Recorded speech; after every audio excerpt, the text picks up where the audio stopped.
Cerca Teleeuropa sul tuo Play Store o Apple Store e scarica la nostra app.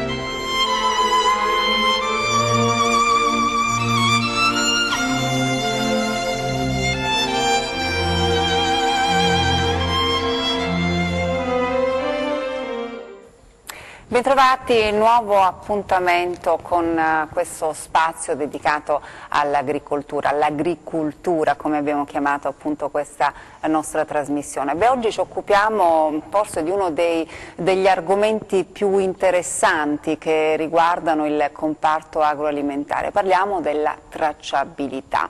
Intanto vi anticipo subito che c'è una ricerca sperimentale che diciamo nasce proprio qua in Calabria, protagonista il CREAOFA di Rende, ma ne parleremo tra poco. Intanto saluto il Presidente Massimino Magliocchi, bentornato Presidente. Oggi è un argomento tosto che riguarda un po' sia i consumatori che i produttori, adesso spiegheremo meglio il perché. Bentornato Presidente. Grazie. Saluto davvero con piacere la dottoressa Samantha Velasco, che è ricercatrice del CREAOFA di Rende e insomma coordinatrice proprio di questo progetto che io un po' ho accennato all'inizio, davvero un progetto interessantissimo. Tra poco entreremo nel dettaglio, vedremo di che cosa si tratta. Certo. E saluto il nostro Nino Iannotta, il nostro esperto, che ringrazio per essere qui perché anche oggi ci darà dei preziosi spunti, dei preziosi anche consigli. Dicevamo, oggi parliamo di tracciabilità, che nasce un po' per garantire, no, il consumatore, ma forse oggi bisognerebbe un po' cambiare il punto di vista, perché non è la tracciabilità una garanzia solo per il consumatore ma anche per il produttore, è così? Sì, è così, perché la tracciabilità poi alla fine può essere anche considerato un valore aggiunto, quindi anche il produttore ha interesse che il proprio prodotto agroalimentare sia tracciato. In realtà questo tema della tracciabilità si riaggancia un po' al problema di cui abbiamo già parlato in una nostra trasmissione, che è quello del Made in Italy, che diciamo rappresenta il clou fondamentale, perché i nostri prodotti sono quasi tutti eccellenti nel mondo dal punto di vista agroalimentare, però sono anche i più sofisticati, quelli che vanno incontro a sofisticazione, a imitazioni di vario genere. Sì, siamo quelli più copiati. Per cui è necessario nell'ambito di questo Made in Italy avere, diciamo, delle possibilità di certificare non solo l'origine, ma anche la qualità, ma l'origine lo è in maniera fondamentale. Adesso, scendendo un pochino giù dal discorso generale nazionale che è il Made in Italy, eccetera, questo problema si aggancia a tutti i comparti agricoli italiani.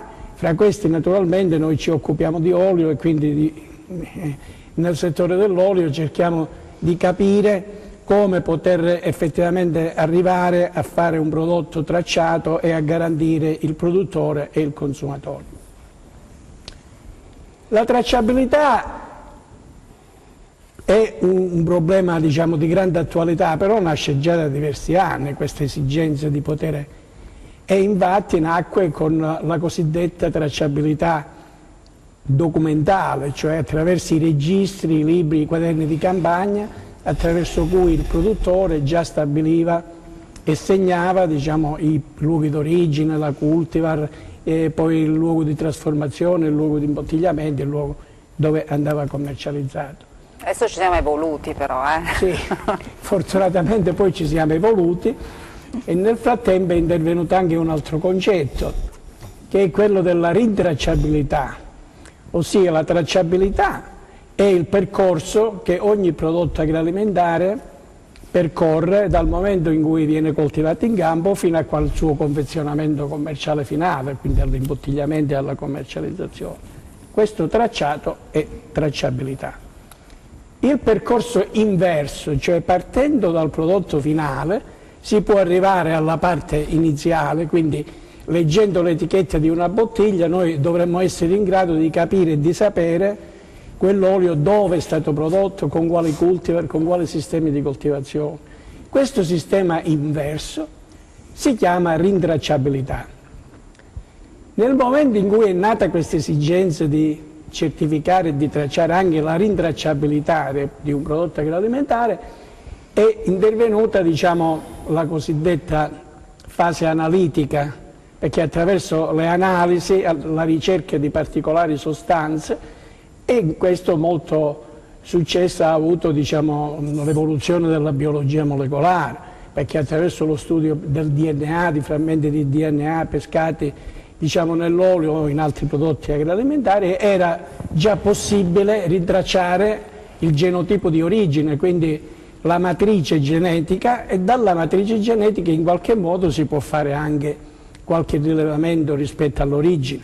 Non so, per far capire bene i nostri telespettatori, se noi rileviamo delle tracce di DNA di Carolea in un olio, già sappiamo che la Carolea è una cultivar essenzialmente calabrese e quindi quell'olio sarà un olio calabrese.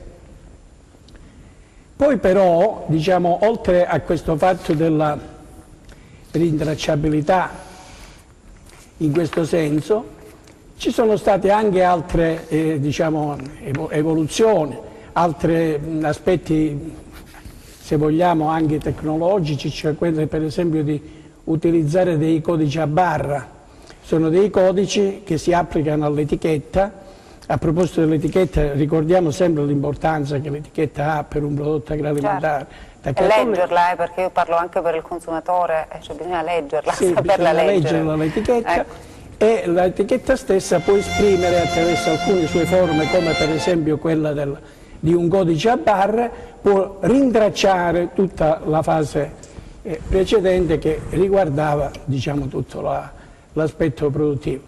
Adesso, diciamo, questo è valido per tutti i prodotti agroalimentari, lo è ancora di più per l'olio, perché noi come olio subiamo, diciamo, la concorrenza spietata, talvolta certo. anche diciamo, illegale da parte di altri paesi del Mediterraneo e anche della comunità europea, per cui ci dobbiamo difendere da questo, perché l'olio italiano è il migliore del mondo. Non lo diciamo per sciovinismo, per nazionalismo, ma lo diciamo perché disponiamo di un patrimonio genetico eccellente, ineguagliabile nel mondo, che dà luogo a tutta una tipologia di oli che sono veramente eccezionali e che quindi noi dobbiamo salvaguardare, anche perché hanno dei costi di produzione diversi rispetto a quelli degli altri paesi concorrenziali, e quindi noi in qualche modo ci dobbiamo difendere da questo. Quindi, diciamo, complessivamente nasce questo problema che adesso va via via con la ricerca che va avanti con passi da gigante, anche diciamo, l'evoluzione tecnologica, l'innovazione. Siamo arrivati a un punto in cui praticamente questa tracciabilità può essere fatta con metodi estremamente innovativi, con molto impiego di tecnologie moderne, e questo riguarda questo progetto del Centro di Ricerca di Olivicoltura, di cui poi la dottoressa Zelasco ci indicherà i contorni precisi. Io voglio lasciare ancora un po' di suspense, perché insomma, è un progetto davvero interessantissimo, tra poco vedremo anche delle slide.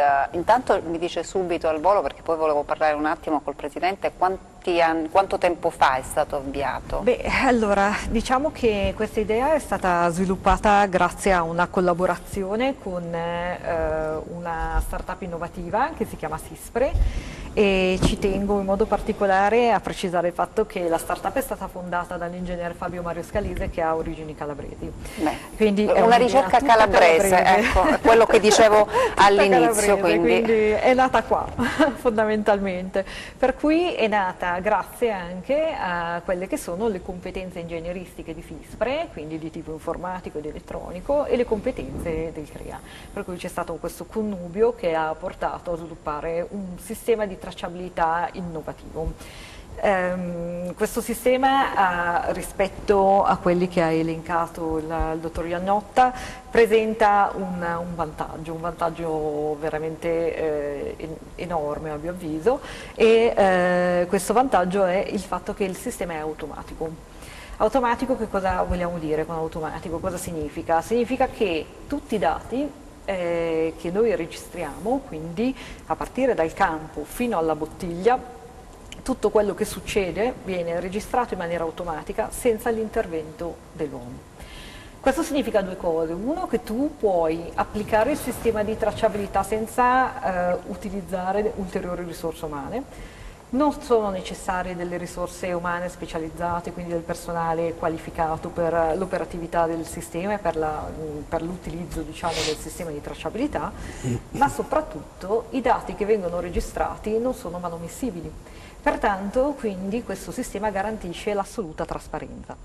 Altra ragione per cui crediamo tantissimo in questo progetto, che si chiama Trust Free, questo è il nome del sistema di tracciabilità automatica, è legata al fatto che dal nostro punto di vista è un sistema che garantisce in maniera inequivocabile l'origine del prodotto a livello geografico. Quindi noi sappiamo, grazie a questo sistema, esattamente da dove arriva e dove viene prodotta e come è stata prodotta quella bottiglia di olio. E questo è un altro vantaggio, soprattutto per chi intende e per quei produttori che aderiscono ai marchi di qualità, DOP e IGP, dove la provenienza geografica e l'origine geografica è fondamentale. Certo, io posso dire, Presidente, che possiamo dire che è anche una custodia dei valori, no, del prodotto, la tracciabilità. Tra poco ci addentreremo, no, proprio in questa ricerca, vedremo come è stata fatta, così. E quindi, diciamo, è una custodia dei valori che è importantissimo per produttori che appunto aderiscono a consorzi come l'IGP. Certo. Queste applicazioni rendono ancora più appetibili quelle che sono i marchi DOP, IGP, eccetera.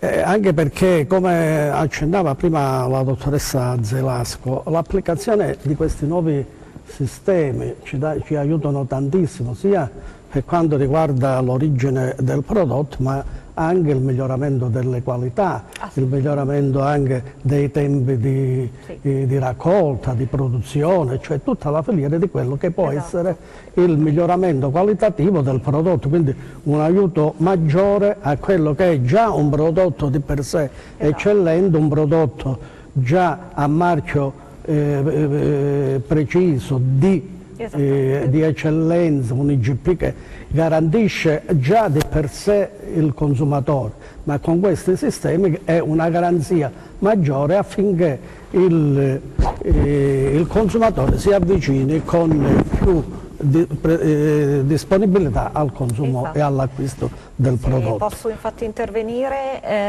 in realtà questo sistema è in grado di registrare tutte le operazioni che avvengono in campo, cioè dal momento della raccolta fino al momento della montura, al momento dell'imbottigliamento, dello stoccaggio, della conservazione, quindi tutti i vari passaggi della filiera vengono registrati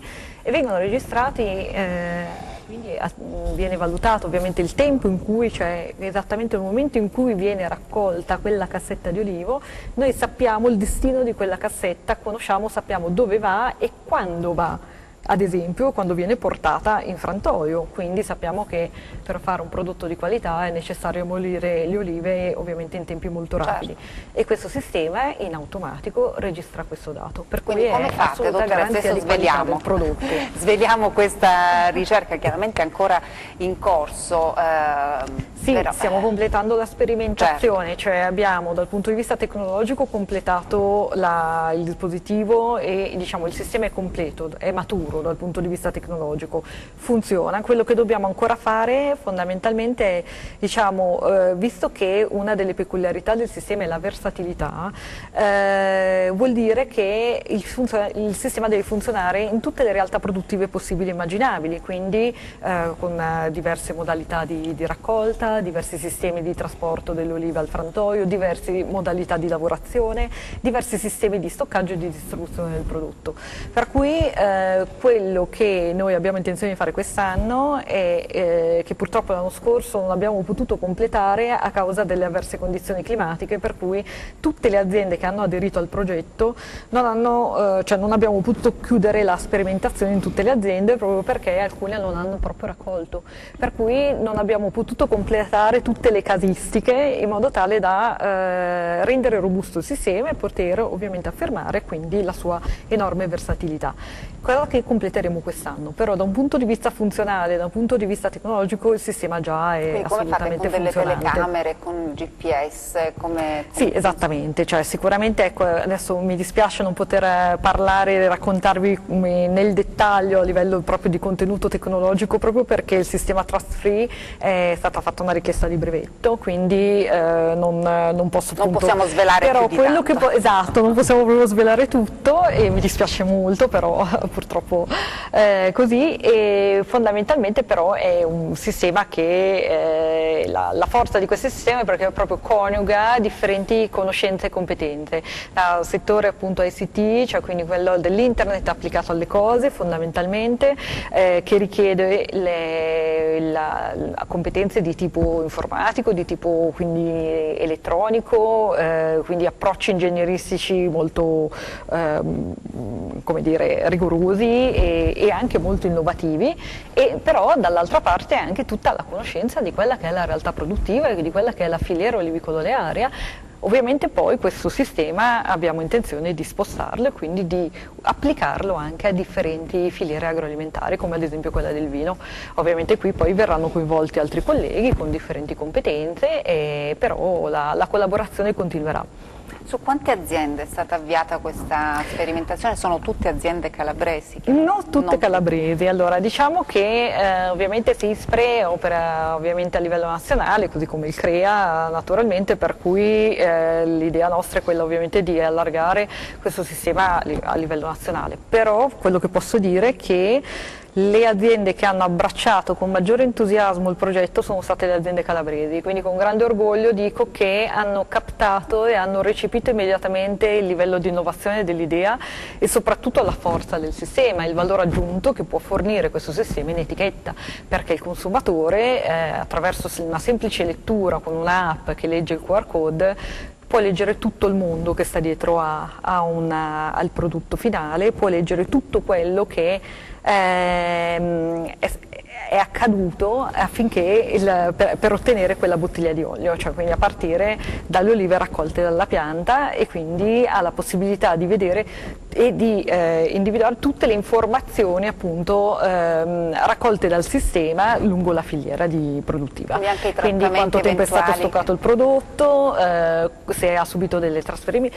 Altra cosa molto importante che vorrei sottolineare di questo sistema è che verrà anche implementato con dei sensori o comunque dei dispositivi che saranno in grado di valutare lungo il percorso del stoccaggio e distribuzione del prodotto finale, della bottiglia, se la bottiglia ha subito delle alterazioni, perché come sappiamo l'olio è un prodotto altamente deperibile e quindi non deve subire sbalzi di temperatura, e saremo in grado anche di definire questo aspetto e quindi di comunicare anche al consumatore, o ancor più questo è anche interesse stesso del produttore, sapere come vengono trattate le sue bottiglie, perché certo, direi che è un discorso fondamentale. Per questo dicevamo anche garanzia consumatore, ma anche per il produttore. Per ancora una volta, come si diceva prima, la tracciabilità è comunque uno strumento a favore di tutta la filiera produttiva, che parte dal produttore fino al consumatore finale.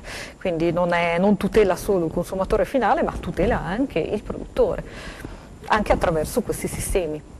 Dottore Iannotta, io pensavo a quello che diceva lei prima, no? Il vecchio agricoltore che annotava sul libro tutto quello che accadeva in campo, e penso adesso, no, a quello che succede, cioè il presente, il futuro che insomma stiamo già vivendo. Com'è cambiata, no, questa nostra agricoltura, questo modo di approcciarsi, no?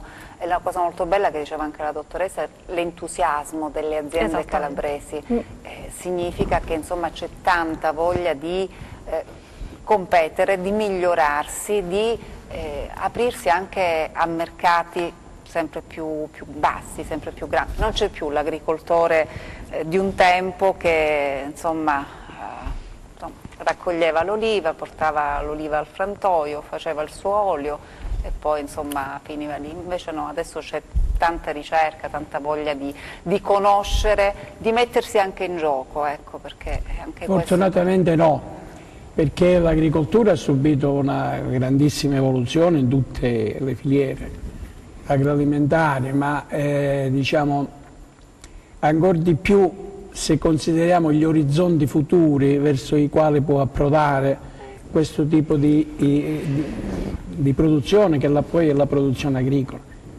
Certo una grande mano la sta dando la ricerca e diciamo noi in questo caso che parliamo di olivicoltura e di olio ci avvaliamo di questo centro di ricerca che abbiamo in loco, il regionale e a carattere nazionale, però è situato a Rente, in Calabria, e quindi ci aiuta molto anche per la situazione calabrese. Però io volevo sottolineare anche un altro aspetto a mio giudizio molto importante, perché noi quando parliamo di tracciabilità abbiamo sempre come punto di riferimento principale l'origine, e questo è giusto che sia così. Però insieme all'origine c'è tutta un'altra serie di fattori che prima non erano affatto considerati e che invece adesso possono e devono essere considerati, come per esempio quello dell'applicazione delle tecniche colturali. Noi sappiamo bene quanta importanza abbia la raccolta delle olive per la definizione di qualità, sia in termini di epoca, sia in termini di modalità.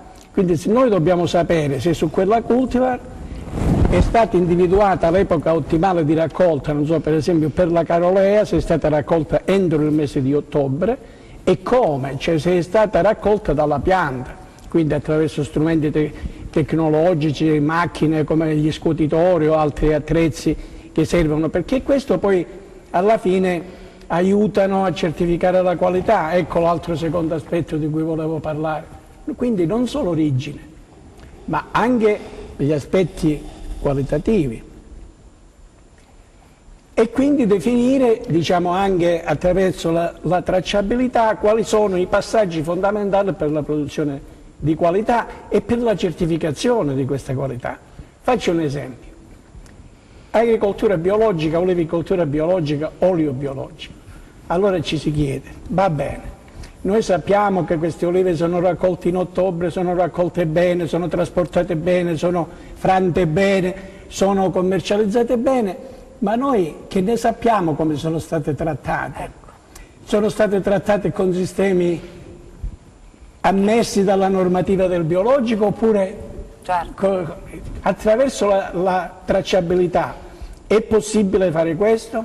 Ebbene sì, è possibile. E questo sta proprio in questa ricerca di cui parlava la dottoressa Zelasco, in cui praticamente si sono messe a punto delle metodologie come quelle per esempio di utilizzazione dei prodotti sigillati che vengono ripresi e anche nel momento in cui vengono aperti, vengono applicati alle piante, per cui diciamo anche da quel punto di vista si può avere una certificazione attraverso la tracciabilità della qualità biologica. Ci dobbiamo fermare pochi istanti perché devo dare la linea alla regia, un tassativo, ma riprenderemo proprio da questo concetto perché interessa un po' tutti noi. A tra poco.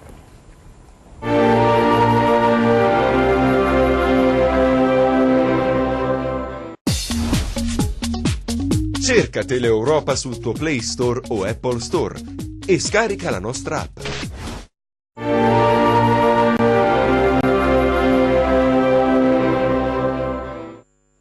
Ed eccoci di nuovo in studio, una bellissima prima parte, no? Abbiamo parlato di questa nuove tecnologie per la tracciabilità dei prodotti, la garanzia che si dà al consumatore ma anche al produttore. Presidente, diciamo un argomento molto interessante che, come dicevamo, interessa tantissimi anche produttori del nostro territorio.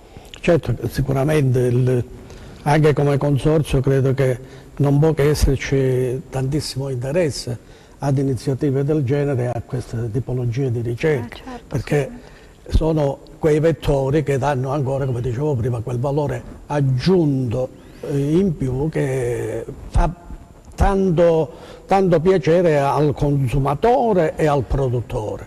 E credo che queste nuove tecnologie si devono intensificare e si devono ancora di più seguire e approfondire, anche perché le aziende credo che siano disponibilissime a seguire queste nuove tecniche.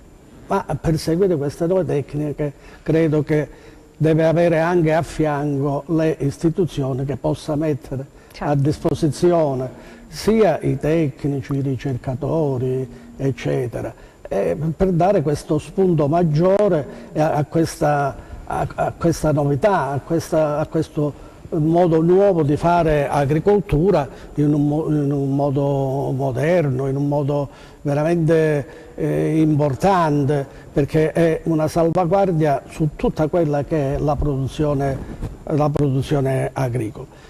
Innovazione sia per i costi che per le produzioni diventa poi importante, perché mi andava il pensiero a quelle che erano gli inizi, la metà del secolo scorso, agli anni 40-50, quando per ottenere un quintale di frumento ci volevano circa 42 ore. Ecco. Oggi, ecco, grazie a tutto quello che è l'innovazione, abbiamo in 30 minuti si riesce ad ottenere un quintale di frumento. E spero che anche per quanto riguarda l'olio di oliva, senza alterare quelle che sono le qualità organolettiche e salutistiche del prodotto, si possano raggiungere questi tempi ottimali e che abbassano tantissimo i costi. E per noi diventa molto sono importante proprio a favore della... e credo che il progetto che ci spiegava la dottoressa Zelasco è indirizzata su questo. Assolutamente sì. Sì, perché il costo, giustamente il produttore, abbiamo visto che sono le aziende molto disponibili, no, ad accogliere l'innovazione, però qua parliamo di telecamere, di GPS, di seguire questo percorso dalla pianta, trattamenti, quindi un sistema sembra molto complicato forse, magari raccontata un po' così, sembra un po' complicato. Il dato che ecco, a me faceva piacere quando la dottoressa Zelasco ha detto che in questo progetto le aziende più sensibili sono state le aziende calabresi. Sì, hanno quindi colto immediatamente. È una maggiore conferma a quello che ci diciamo da tanto, che la Calabria è una Calabria moderna, una Calabria innovativa, una Calabria attenta alle produzioni, attenta alle qualità. Non è quella Calabria che ci vogliono far credere, che ancora sia ai tempi del Medioevo, e ciò ecco, è una conferma che è una Calabria vivissima e che è una Calabria che lavora per il futuro. Sì. Ed è molto importante questo. Ecco, trasmettere anche a chi ci ascolta queste notizie, che la Calabria è tutta diversa da quella che ce la vogliono far vedere. No, dobbiamo sapere anche i costi, no? Perché infatti. le tecnologie costano. Volevo tranquillizzare alla fine l'importanza sono gli spettatori, sempre i costi, perché chiaramente dicevo il produttore principale, anche perché dobbiamo sensibilizzare oltre a questo anche la possibilità di richiamare i giovani all'interno dell'agricoltura. Allora però il produttore si dice: io sono disponibile, ma quanto mi costa? Poi io se non ho aiuti, o meglio, gli aiuti delle istituzioni sono, lo insegna benissimo, no? Che insomma più volte abbiamo tante difficoltà che non sono solo tra corsi di produzione, costi vari. In questo caso allora i costi si possono sostenere? No, allora sono assolutamente accessibili, Ecco. cioè il sistema perché sembra, sebbene sia ad alto contenuto tecnologico, è assolutamente semplice, cioè innanzitutto come dicevo prima è un sistema automatico, quindi non richiede l'intervento umano, cioè registra i dati in maniera automatica, per cui non è necessario appunto impiegare delle risorse né per il funzionamento del sistema né per registrare dei dati, quindi anzi va ad snellire quella che prima si faceva la tracciabilità anche documentale, quindi si registrava il dato sul quaderno di campagna, il registro di carico e scarico a livello di frantoio, quindi questo sistema va ad alleggerire questo impegno, quindi va a snellire la burocrazia e quindi a maggior ragione già diventa vantaggioso anche per quello. Dopodiché fa tutto da solo e non va a condizionare il flusso di lavoro dell'operatore, non disturba assolutamente, non è richiesto un adattamento del sistema produttivo o del flusso di lavoro in relazione al sistema di tracciabilità e quindi di per sé poi i dispositivi che registrano questi dati, che realizzano il sistema di per sé, sono dei dispositivi che l'azienda non deve acquistare perché verranno dati in comodato d'uso, quindi è un servizio che viene offerto alle aziende, per cui è altamente economico per questa ragione, per cui ed è estremamente semplice, non c'è bisogno neanche di personale qualificato per il funzionamento del sistema, perché comunque tutto quello che riguarda il discorso di manutenzione, di osservazione e monitoraggio viene fatto poi ovviamente da SISPRE. Quindi diciamo anche un sistema discreto, no? Perché certo. non va, uno non se ne accorge praticamente. Praticamente uno non se ne accorge, ovviamente però è un sistema che registra quello che fa e quindi garantisce trasparenza, per cui la cosa forse anche molto vincente di questo sistema è che è una scelta consapevole del produttore, quello di dichiarare al consumatore quello che fa a partire dal campo e quindi noi vediamo in questo aspetto la forza del sistema, perché abbiamo bisogno di trasparenza. Visto, lo diceva il dottor Iannotta, che l'olio è uno dei prodotti agroalimentari più così soggetti a frode e ad alterazione, quindi a maggior ragione abbiamo bisogno proprio di lanciare e di promuovere il nostro prodotto in maniera trasparente. Certo, un biglietto da visita diciamo anche per il produttore. Poi la buona notizia è che insomma, i costi non sono eccessivi, che non dovrà acquistare insomma, tutte queste apparecchiature. No, non è necessario l'acquisto, anche perché poi sono le strumentazioni dei dispositivi che si utilizzano solo ovviamente in un periodo breve dell'anno, per cui l'azienda poi li ammortizza questi costi, perché andando su altre filiere in altri periodi poi ovviamente riutilizzerà questi dispositivi, per cui è un sistema molto vincente anche dal punto di vista economico, pensato molto bene, qui ovviamente tutto merito di SISPRE, perché noi non ci occupiamo di questi aspetti come CREA, e quindi ritengo comunque importante diffondere anche questo aspetto, perché come dicevo prima per il CREA è proprio garanzia dell'origine geografica del prodotto associato a un discorso di qualità, cioè proprio garanzia anche di qualità del prodotto. Ovviamente questo non è il sistema migliore, questo è uno dei sistemi al quale potremmo assolutamente associare ancora un po' di tracciabilità analitica, quindi tutte le analisi sull'olio per garantire ulteriormente la qualità del prodotto.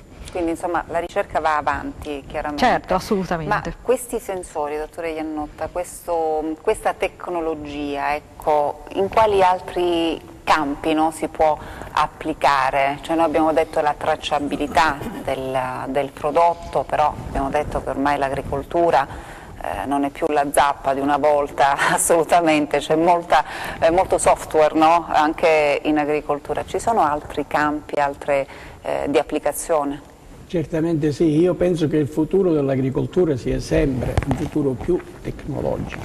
Più si va avanti nel tempo e più la tecnologia avrà il sopravvento rispetto alle altre tecniche impiegate finora. Io credo che sia necessario ricordare anche che una delle evoluzioni dell'agricoltura e una delle frontiere più avanzate è rappresentata dall'agricoltura cosiddetta di precisione. L'agricoltura di precisione che significa? Significa operare in maniera tale che si dà i nutrienti, per esempio l'acqua, i concimi, cose nella misura esatta in cui la pianta ha bisogno, senza eccedere in sprechi o altro, così come i trattamenti per la difesa fitosanitaria e tante altre cose. tutte queste cose qui contribuiscono anche a fare un'agricoltura moderna rispettosa dell'ambiente, una diciamo, ecosostenibilità dell'agricoltura, che è una cosa che ci richiede la politica agricola comunitaria e di cui tutti quanti noi siamo consapevoli, perché noi diciamo che operiamo nel campo agricolo, operiamo su ampi territori, quindi gestiamo l'ambiente su ampi territori, quindi il poter utilizzare queste tecnologie per l'agricoltura di precisione è fondamentale.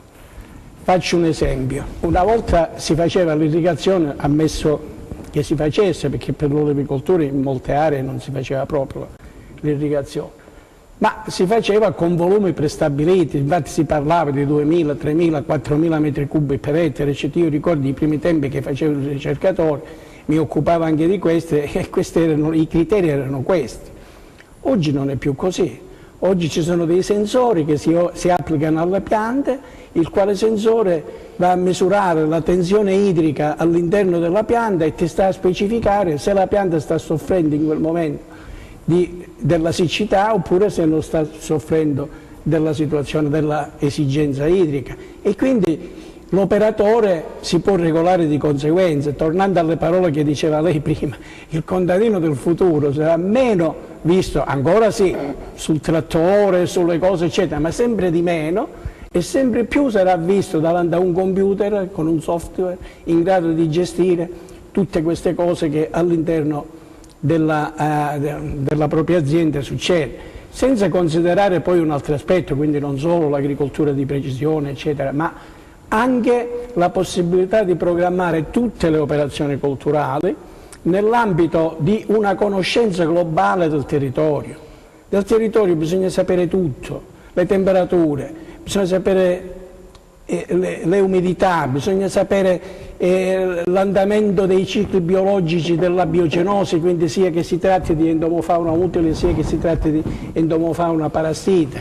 Quindi tutto questo bisogna rilevarlo sul territorio con sistemi elettronici, bisogna fare in modo che questi sistemi elettronici poi vengano elaborati, e in questo c'è il GIS, cioè la gestione informatica dei dati, e tutto questo poi affidato al contadino, il quale contadino sarà chiamato a interpretare tutto questo mondo di dati che gli arriva dalla tecnologia e quindi stare a programmare tutte le operazioni che deve fare nella propria azienda. Io penso che sia una cosa bellissima anche dal punto di vista sociale, perché non è richiesto più di andare a fare i lavori pesanti sotto l'acqua, sotto la cosa, quindi salvaguardare diciamo anche l'aspetto sociale, oltre che quello economico che rimane sempre il più importante, nel rispetto delle esigenze moderne, ripeto ancora una volta, che sono quelle della salvaguardia ambientale, che è fondamentale per noi poter affrontare questo tipo di problema. Ecco perché anche i giovani, Presidente, c'è questo ritorno verso l'agricoltura proprio perché l'agricoltura è cambiata. Noi sappiamo che i giovani oggi sono ipertecnologici, no? Sono veramente bravissimi, sono sempre connessi, informati così. Quindi anche questo salto, no, di qualità dell'agricoltura forse invoglia, no, i giovani magari a riprendere magari un appezzamento di terreno che era del nonno, del padre, così a modernizzarlo proprio per guardare avanti, no, per creare qualcosa di nuovo, no, e rimanere sul proprio territorio. Il sistema innovativo nelle aziende agricole credo che sia anche un po' dovuto a quella che è la presenza dei giovani, perché sono i giovani che portano il futuro, portano l'innovazione, portano la ricerca, portano l'interesse a nuove tipologie, a nuove culture, a nuovi mercati, quindi è un insieme di cose che credo stimolano ancora di più quella che è l'interesse dei giovani a fare e praticare agricoltura oggi, cioè ecco, un'agricoltura diversa, un'agricoltura meno faticosa di quella che era l'agricoltura dei nostri nonni. E ovviamente noi dobbiamo spronarli a questi progetti e iniziative del genere non possono che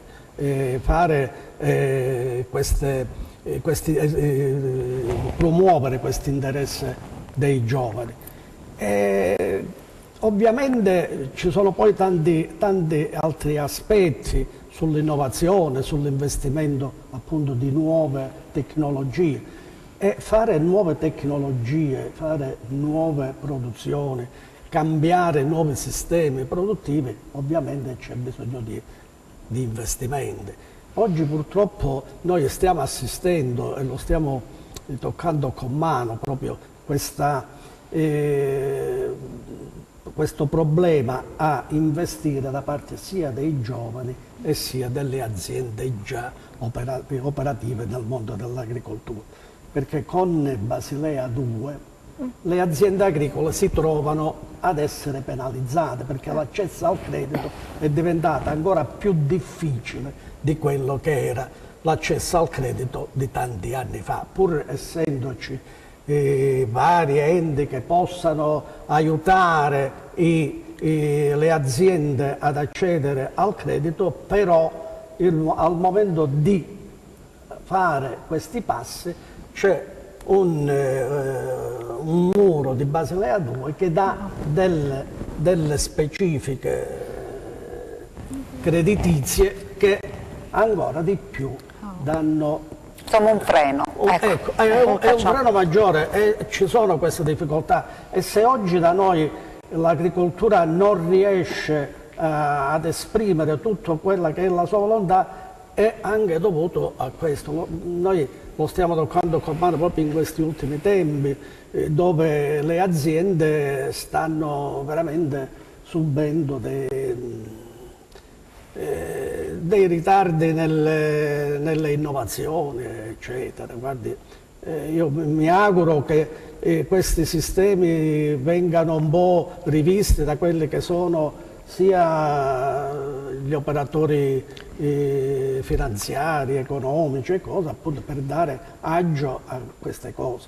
E se non riusciamo ad ottenerle, sicuramente ancora per innovarci e rinnovarci ne passerà di tempo, e ci dispiace, perché per fare queste cose l'innovazione oggi vale, ma domani ci sarà qualche altra cosa di nuovo che ha superato quella che è stata fatta oggi. È un peccato questo, perché ci sono questi freni, no? Questi paletti che vengono messi agli agricoltori e ai giovani che vogliono investire e migliorare, dall'altro però c'è la ricerca che va avanti, fatta anche da giovani, no? Perché sul territorio la dottoressa rappresenta un team davvero giovane che ha voglia di fare, che ha voglia di migliorare le cose sul territorio, e quindi è un peccato vedere che ancora ci sono queste difficoltà, ecco, che non vengono purtroppo prese in considerazione, non lo so da chi di competenza, eppure si dice sempre che l'agricoltura è il volano di sviluppo, no, del nostro territorio. Il settore primario. Il settore primario. Allora, questo volano di sviluppo lo vogliamo far decollare? In che modo?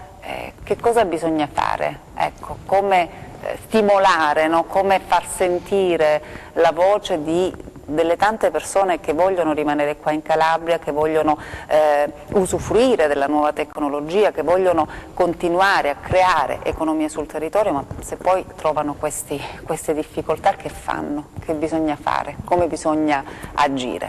È una domanda che faccio un po' a tutti, che faccio anche a me stessa. Ma diciamo, parlavamo del settore primario. Il settore primario, diciamo, è un settore che non scomparirà mai, non avrà mai, diciamo, problemi, perché è quello che produce la nutrizione del genere umano, quindi diciamo, è una cosa di questo genere. Poi ci sono le tradizioni legate, diciamo, a determinati prodotti, legate ai territori, eccetera, eccetera, nei quali si inserisce questo nuovo criterio di innovazione e di introduzione tecnologica. Io penso che la giusta misura sia la cosa importante. Adesso che i giovani si approccino a questo tipo di attività imprenditoriale, perché poi a mio giudizio è anche sbagliato parlare di agricoltura e di agricoltori, bisogna parlare di imprenditori, quindi in questo caso sono imprenditori agricoli che hanno un'azienda nella quale devono fare degli investimenti, devono investire, devono creare del reddito, devono creare qualità della vita per le persone che ci lavorano. perché se non si realizza questo allora è inutile. Certo è logico che nelle filiere ci sono dei punti critici, per esempio uno che ne abbiamo in Calabria di notevole entità è quello della frammentazione fondiaria, diciamo, l'unità di misura dell'azienda media calabrese è bassa, non consente di avere, diciamo, questi tipi di investimenti e di cose. Allora in questo caso è necessario che nascano, che crescano delle forme associative. In questo il Presidente Uguaesi l'abbiamo affrontato più volte questo tipo di discorso. È ovvio che bisogna fare dei discorsi a livello comprensoriale, anche il discorso che facevamo prima a livello scientifico di raccolta dati. E non è che uno lo può fare su 1 ettaro, su 3 ettari, quella raccolta di dati, va fatta su comprensorio ampio. Non so, prendiamo per esempio la piana di Gioia Tauro o la piana di Lamezia Terme, come comprensori di una certa grandezza dove poter fare, ma per fare questo tutti o quasi devono associarsi tra loro, avere obiettivi comuni e quindi anche, certo poi c'è anche bisogno dell'istituzione che, diciamo, almeno per la parte pubblica deve contribuire a fare degli investimenti e in questo, diciamo, noi speriamo sempre che ciò accada. Adesso per esempio in un periodo per l'olivicoltura si parla di piano olivicolo eccetera, questi piani olivicoli effettivamente dal punto di vista tecnico progettuale sono pressoché perfetti perché hanno individuato i punti critici, danno le soluzioni al superamento di questi punti critici. Però poi ci sono degli aspetti in cui, per esempio nella ristrutturazione degli impianti, dove bisogna estirpare le vecchie millenarie piante e mettere le nuove eccetera, lì il pubblico deve intervenire a sostegno degli imprenditori olivicoli perché da soli non potrebbero sopportare il peso di questa. E in questo, diciamo, le regioni hanno gli strumenti. La regione Calabria per esempio ha questi PSR che sono i piani di sviluppo rurale che detengono, diciamo, una quantità, una massa di risorse finanziarie non indifferenti che potrebbero essere canalizzate bene proprio nell'ottica di poter favorire queste ristrutturazioni aziendali e questi ammodernamenti delle imprese agricole in maniera tale da poter fare poi tutti gli investimenti che ne conseguono. E tutte queste cose poi alla fine creano anche interesse e curiosità, che sono le cose che cercano i giovani. Certo. I giovani, diciamo, se vengono attratti da queste cose, per esempio il loro pensiero di poter accedere a un sistema di tracciabilità come quello di cui parlava la dottoressa Zelasca attraverso il suo smartphone, perché questo è arrivare lì attraverso il suo telefonino a stabilire determinate cose, per loro è fondamentale, fantastico, e quindi l'attrattività della cosa. Poi è ovvio che ci deve essere anche il sostegno al reddito eccetera, perché certo, però intanto puntiamo sulla ricerca, noi siamo in chiusura, però abbiamo aperto questa finestra, no, su una ricerca fantastica, cioè pensare che fra qualche anno l'imprenditore agricolo dallo smartphone potrà controllare un po' diciamo che la nostra ricerca è matura, nel senso che, come dicevo prima, stiamo chiudendo la fase di valutazione di ancora qualche casistica, però il sistema dal punto di vista tecnologico è pronto, per cui probabilmente già a partire dall'anno prossimo le aziende potranno usufruirne. Ecco. Questa è una notizia bellissima. Sì, è già un servizio fruibile. Noi ci dobbiamo fermare, certo. Quindi magari torneremo a parlarne quando proprio vedremo, no? Quando la ricerca sarà completata e vedremo davvero i primi risultati. Io intanto mi devo fermare, grazie al Presidente Magliocchi, grazie alla dottoressa Zelasco e grazie al nostro Nino Iannotte e come sempre grazie anche a voi che siete rimasti in nostra compagnia, arrivederci.